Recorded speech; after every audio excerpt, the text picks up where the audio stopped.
Hello everyone. तो ये video आपको बताएगा कि यूजीसी नेट जेआरएफ क्रैक करने के लिए आपको कौन कौन सी कॉमन मिस्टेक नहीं करना है। सारे बच्चे जो प्रिपरेशन शुरू करते हैं या जो प्रिपरेशन कर रहे हैं वो कुछ ना कुछ गलतियां कर रहे होते हैं जो आपको नेट नेट से जेआरएफ तक का सफर कराते हैं, लेकिन उन गलतियों के कारण आप वो सफर बीच में टूट जाता है। तो आज का वीडियो इसी में है। और welcome back to the UGC NET sociology Adda 24/7। तो आज कौन सी कॉमन मिस्टेक्स हैं जो एस्पिरेंट्स कर रहे हैं उनको हम बात करते हैं। तो पहले कि टू मेनी हार्ड वर्क, जो बच्चे हैं बहुत ज्यादा हार्ड वर्क मतलब एकदम लगे हुए हैं विदाउट एनालिसिस कि मेरे अंदर क्या कमी है या मैं सही स्ट्रेटेजी फॉलो कर रहा हूँ कि नहीं कर रहा हूँ, इन सारी चीजों को निग्लेक्ट करके वो बस पढ़े जा रहे हैं। क्लियर। तो जैसे कि पहला जो मिस्टेक्स है कि लैक ऑफ स्ट्रेटेजी, बच्चों के पास स्ट्रेटेजी ही नहीं है कि कैसे हमें अपना प्लान प्रिपेयर करना है, कि हमें कैसे सिलेबस को देखना है, कौन से पीवाई क्यू सॉल्व करना है, कौन सी यूनिट ज्यादा इंपॉर्टेंट है। कोई रोड मैप नहीं, कोई स्ट्रक्चर नहीं है उनके पास। पुअर प्लानिंग मतलब कि कोई प्लान नहीं है, किसी दिन 4 घंटे पढ़ लिए, किसी दिन 1 घंटे पढ़ लिए, किसी दिन नहीं पढ़े, किसी दिन कोई भी रैंडम यूनिट लेके पढ़ना शुरू कर दिया, तो प्लानिंग भी नहीं होती। उसके बाद वीक कॉन्सेप्ट, ऐसे कॉन्सेप्ट जो कि बहुत हार्ड हैं, जो बहुत ट्रिकी हैं, जो बहुत थ्योरेटिकल है, उन सारे कॉन्सेप्ट को हम कई बार छोड़ देते हैं। कई बार हम ये नहीं देखते कि कौन सा थ्योरी वाला क्वेश्चन बहुत ज्यादा पूछ रहा है कि कौन सा थ्योरी बहुत लेंथी है, तो उसे हम सिर्फ और सिर्फ फैक्चुअल चीजें भी याद करके देख सकते हैं। उसके बाद रिवीजन, हमने पढ़ तो लिया बट उसका रिवीजन नहीं कर रहे हैं तो वो क्या होता है, भूल जाता है, चाहे कितना भी आप पढ़ लीजिए। अगर रिवीजन नहीं किए हैं तो फैक्ट आपको भूल जाएंगे। और हम जानते हैं कि यूजीसी नेट जो एग्जाम है, जो जेआरएफ है, वो फैक्ट को एकदम रटने वाला काम करवाता है कि आप जब तक फैक्ट रटेंगे नहीं, याद नहीं होगा, तब तक आप जेआरएफ तक नहीं जा सकते हैं। उसके बाद ignoring the exam pattern, her bar exam pattern कुछ ना कुछ क्या हो रहा है, चेंज हो ही रहा है। जैसे कि कई बार फैक्चुअल चीजें आ गई, कई बार धीरे धीरे अब बहुत ज्यादा लेंदी क्वेश्चन पूछने लगा है, या फिर रीडिंग एबिलिटी भी देख रहे हैं बच्चे लोग उसमें। कॉम्प्रिहेंसिव बहुत ट्रिकी आने लगे हैं कि अगर आपसे थ्योरी नहीं बन रहा है तो कॉम्प्रिहेंशन जो आ रहा है वो नहीं बन रहा है। तो कई बार एग्जाम का पैटर्न क्या है, धीरे धीरे बदल रहा है, चेंज हो रहा है। तो ये सारी चीजें आपको देखना पड़ेगा। अगर आप इन सारी चीजों को नहीं देखेंगे तो आपका जेआरएफ रुक जाएगा। क्या होते हैं मिस्टेक्स, पहला कि सबसे पहले कि हम अपने सिलेबस को ही नहीं देखते हैं अच्छे से।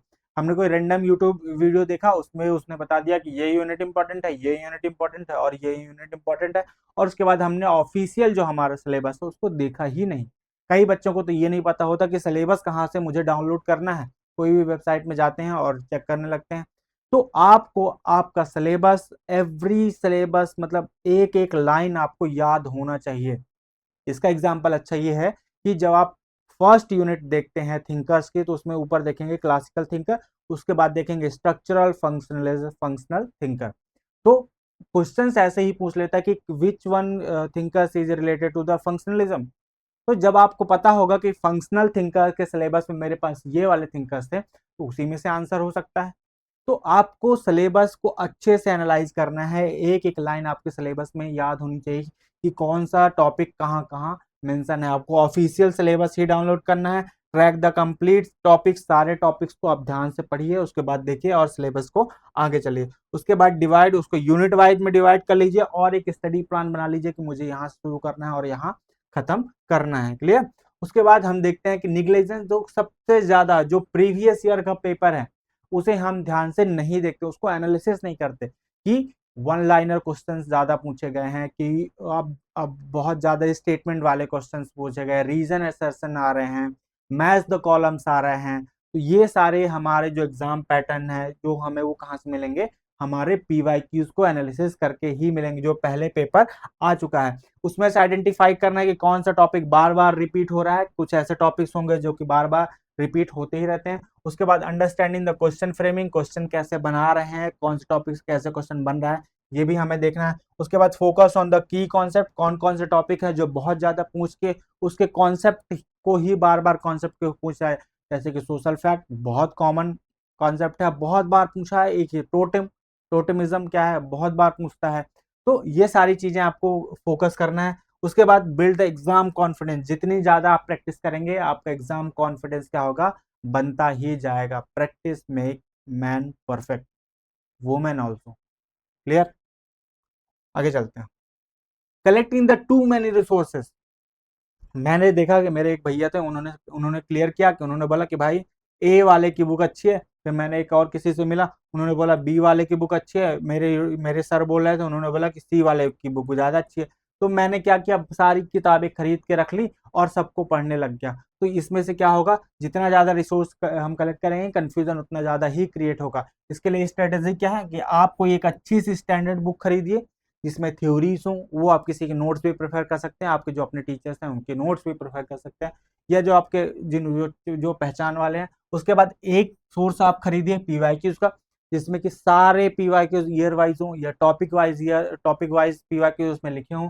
उसके बाद एमसीक्यू प्रैक्टिस सोर्स भी एक ही होना चाहिए आपको। जो मेन चीज है वो है multiple revision of the same material. इसी मटेरियल का जितने बार आप रिवीजन करेंगे उतना ज्यादा परफेक्ट होते जाएंगे। क्लियर, तो आपको कंफ्यूजन नहीं होगी और सारी चीजें आपको ओवरलोड नहीं होगा, और नो रिवीजन, जब आप रिवीजन नहीं करेंगे तो ये सारी चीजें होती जाएंगी, कंफ्यूजन हो जाएगा, इंफॉर्मेशन का ओवरलोड हो जाएगा। इसका अच्छा तरीका ये है कि जब आपने तैयारी करना शुरू किया, आपने एक टॉपिक पढ़ा, उस टॉपिक्स के आप पीवाईक्यूज निकालिए, उसी टाइम तुरंत ही उस टाइम पे कम से कम 10 से 15 जो पीवाईक्यूज में आए हुए क्वेश्चन है या जो आपके पास एमसीक्यू है उस टॉपिक्स को उसी टाइम सॉल्व कीजिए, ताकि जो आपने पढ़ा है उसको आप वहीं पे इम्प्लीमेंट देख सकें और सॉल्व कर सके, ताकि आपके मन में वो चीजें बैठ सके। लेकिन क्या करते हैं बच्चे कि पढ़ते जाते हैं पढ़ते जाते हैं पढ़ते जाते हैं और पीवाईक्यू सॉल्व नहीं करते हैं। क्लियर, वीक कॉन्सेप्चुअल अंडरस्टैंडिंग, मतलब जो मेन कॉन्सेप्ट हैं उनको हम कई बार छोड़ देते हैं और बहुत अच्छे तरीके से हम नहीं सेलेक्ट नहीं पढ़ पाते या नहीं समझते। जैसे कि मैंने बताया कि सोशल फैक्ट बहुत बेसिक कॉन्सेप्ट, बहुत थोड़ा सा ट्रिकी है, लेकिन पूछा जाता है, बार बार पूछा जाता है। तो अगर हम इसको सही से नहीं समझेंगे तो हमारे कई सारे क्वेश्चन गलत हो जाते हैं। एलिनेशन, ब्यूरोक्रेसी हो गया, संस्कृताइजेशन हो गया, रेफरेंस ग्रुप हो गया, ये सारी चीजें जो टॉपिक्स हैं वो बहुत कॉन्सेप्चुअल हैं और बार बार पूछे जाते हैं। अगर इनका सही से हमें कॉन्सेप्चुअल नॉलेज नहीं होगा तो हमारे क्वेश्चंस क्या हो जाएंगे, गलत हो जाएंगे। क्लियर, आगे चलते हैं। इग्नोरिंग द थिंकर्स, जो मेन थिंकर्स हैं जैसे कि हर्बर्ट स्पेंसर को भी हम कई बार छोड़ देते हैं, कार्ल मार्क्स वगैरह, ये तो भाई साहब एकदम की थिंकर्स हैं। अगर इनको आपने छोड़ दिया मतलब आपने 20 नंबर गंवा दिए, 20 से 30 नंबर आपने क्या कर दिया, गंवा दिया अपने सोशोलॉजी के सिलेबस में। तो हमें जो हमारे मेन थिंकर्स है, जो मेन यूनिट्स है, उनको तो छोड़ना ही नहीं है। Focus on the core concept, competitive understanding और थ्योरेटिकल एप्लीकेशन होना चाहिए, और सारे के सारे पीवाईक्यूज आपको लगाना ही लगाना है। उसके बाद आता है लैक ऑफ रिवीजन। हमने पढ़ तो लिया सारी यूनिट्स, हमने देख तो ली सारी यूनिट, लेकिन हमने रिवीजन सही तरीके से नहीं किया, जिसके कारण भी समस्याएं आती हैं। उसके बाद हमने देखा कि कॉमन प्रॉब्लम जैसे फॉरगेटिंग, जो जो कॉन्सेप्ट होते हैं उनको हम सही टाइम पे याद नहीं कर पाते और हमारा समय चला जाता है, लो कॉन्फिडेंस हो जाता है एग्जाम में, पुअर लॉन्ग टर्म रिटेंशन, मतलब कि जब हम क्वेश्चन सॉल्व करते हैं तो बहुत देर बाद चीजें याद आती हैं। इसमें क्या होता है कि आप रिवीजन स्ट्रेटेजी अपनाइए, वीकली रिवीजन कीजिए, मंथली रिवीजन भी लगाइए, रेगुलर मॉक टेस्ट लगाइए और एरर नोटबुक्स, मतलब कि आप कहाँ कहाँ बार बार क्या कर रहे हैं, गलती कर रहे हैं, इसमें भी आप देखिए। उन सारी चीजों को आप जब देखेंगे, रिवीजन करेंगे, बार बार रिवाइज करेंगे, तो वो सारी गलतियां क्या होने लगेंगी, कम होने लगेंगी। क्लियर, उसके बाद पुअर टाइमिंग मैनेजमेंट की पहले कॉमन इशू क्या है कि डेली टारगेट नहीं होता कि मुझे कितना टाइम कहाँ कहाँ देना है, ये मेरे पास सही तरीके नहीं होते। लास्ट मिनट क्रीमिंग नहीं होती मेरे पास, मेरे नोट से क्रक्स नहीं होता कि मैं उसको लास्ट टाइम रिवीजन करके चला जाऊं। और long and unproductive study gap, मतलब कई बार मैंने 10 दिन पढ़ दिया, फिर उसके बाद एक महीने का गैप हो गया, 10 दिन पढ़ा, फिर गैप हो गया, तो ये गैप क्या होता है, आपको स्टडी से दूर कर लेता। सोल्यूशन क्या है कि आप रियलिस्टिक डेली शेड्यूल बनाइए कि मुझे डेली 2 घंटे पढ़ना ही पढ़ना है। ये आप अगर डेली बनाएंगे, कंसिस्टेंसी रखेंगे, small daily efforts plus consistency, consistency is a big result. मतलब जैसे वो आपने सुना होगा कि सक्सेस की जो की है वो कंसिस्टेंसी ही है। मतलब जब आप कोई काम रेगुलर बार बार बार बार करते हैं तो वो एक दिन जाके सक्सेस मिलती ही है। क्लियर, जैसे एक मूवी में डायलॉग था कि मुझे इससे डर नहीं लगता कि उसको कितने तरीके से मारना आता है। एक कोई फाइटिंग मूवी थी, मुझे याद नहीं आ रहा कि उसको कितने मूव्स आते हैं, चांदनी चौक टू चाइना एक मूवी थी जिसमें अक्षय कुमार जब वो कराटे सीख रहा था तो उसमें बताया गया कि मुझे ये डर नहीं है कि उसको कितने मूव आते हैं, मुझे सिर्फ और सिर्फ डर है कि मुझे उस एक मूव से फर्क है जो वो डेली प्रैक्टिस करता है, डेली प्रैक्टिस करता है। तो डेली प्रैक्टिस मतलब कंसिस्टेंसी जब आप करेंगे तो आपको JRF मिलेगा ही मिलेगा। क्लियर? तो ये कंसिस्टेंसी आपके पास होनी चाहिए। उसके बाद यूजीसी नेट का जो फॉर्मूला है कि आपको सारे सिलेबस आपको अच्छे से देखना है, जितना भी सिलेबस आपने देखा है वो आपके पास होना चाहिए। कॉन्सेप्चुअल क्लियरिटी होना चाहिए कि आपने जितना भी कॉन्सेप्ट पढ़ा है उसको आप इम्प्लीमेंटेशन कर पा रहे हैं कि नहीं कर पा रहे हैं। उसके बाद पीवाईक्यूज होना चाहिए कि जितने भी आपने पीवाईक्यू सॉल्व किए हैं वो आप सही तरीके से कर पा रहे हैं कि नहीं कर पा रहे हैं। रिवीजन होना चाहिए कि जितने भी आपने नोट्स बनाए हैं या जो भी आपका सोर्स है उसको आप रिवाइज कर पा रहे हैं कि नहीं, उसका रिवीजन होना ही चाहिए। एटलीस्ट जितने भी आपने नोट्स बनाए हैं कम से कम 5 से 6 बार आप उन सारी नोट्स का रिवीजन तो कर ही लीजिए। अगर आपने 5 से 6 बार रिवीजन नहीं किया है तो समस्या है। रिवीजन के बाद mock test is a very important.